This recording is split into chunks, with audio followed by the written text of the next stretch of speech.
Every attack in Hoi4 is essentially a dice roll, and breakthrough affects the chance of that dice roll to go in your favor, making it less likely for your enemy to hit you.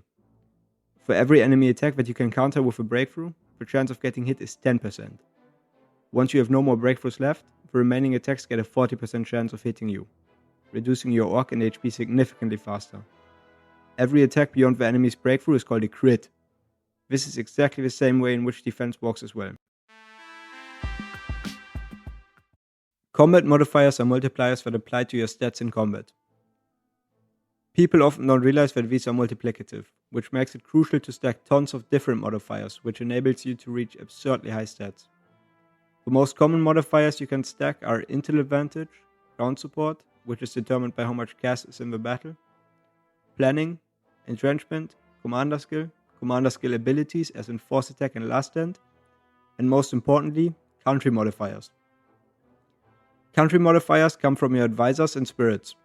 When you select an infantry advisor that gives you 10% attack on your infantry, it works by giving 10% attack proportionally to the share of your division that is counted as infantry.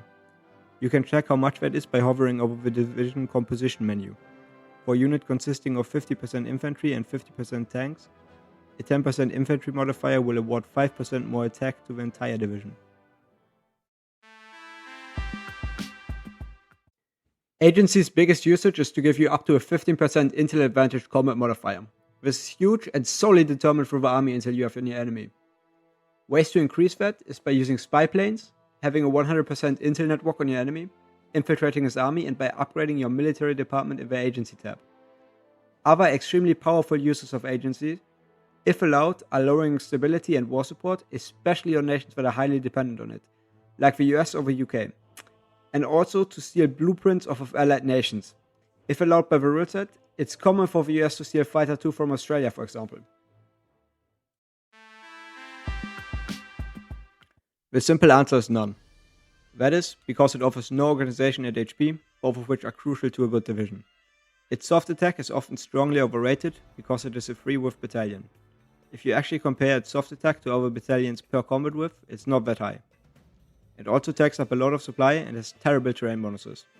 This is a common noob trap, since its soft attack appears so high on the surface.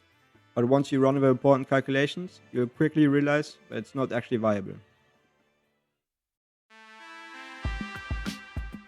Reliability is less important than most other stats since it effectively only affects your economy. Most situations which make reliability important should be avoided anyhow. For example, you should never click with tanks on marshes, mountains or jungles.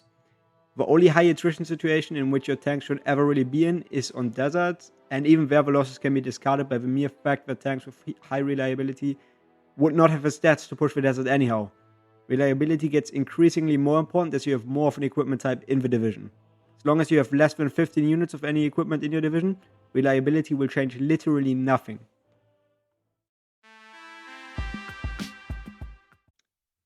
Having higher armor than your enemy has piercing awards you 50% more organization dice rolls. So essentially 50% more damage. This happens regardless of how much more armor you have when your enemy has piercing. Then, depending on how much more armor you have when your enemy has piercing, the damage you take by him is reduced proportionally. Armor and piercing are both determined to 40% by the battalions with the highest value in the division, and to 60% by the division's average, meaning that you essentially just need one battalion with high armor and piercing to do the job. This is why armor memes and AT are extremely powerful. Going above the maximum combat width is occasionally worth it, as long as the gained extra stats outweigh the stats lost by the resulting penalty. That being said, the best combat widths are 16 for defensive infantry, 36 for tanks, 35 for most marines, especially if they mainly fight on plains, and less than 33 width for any large division like a mountaineer that wants to fight on a mountain tile. That is because once you go over 33 width, you can only fit one division into the mountain tile.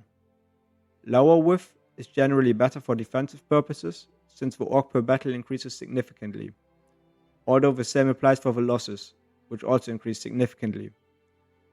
Higher width is generally better for offensive divisions, because of the extra HP, which enables you to force attack more frequently, and because the way division targeting works enables larger divisions to crit smaller divisions more easily.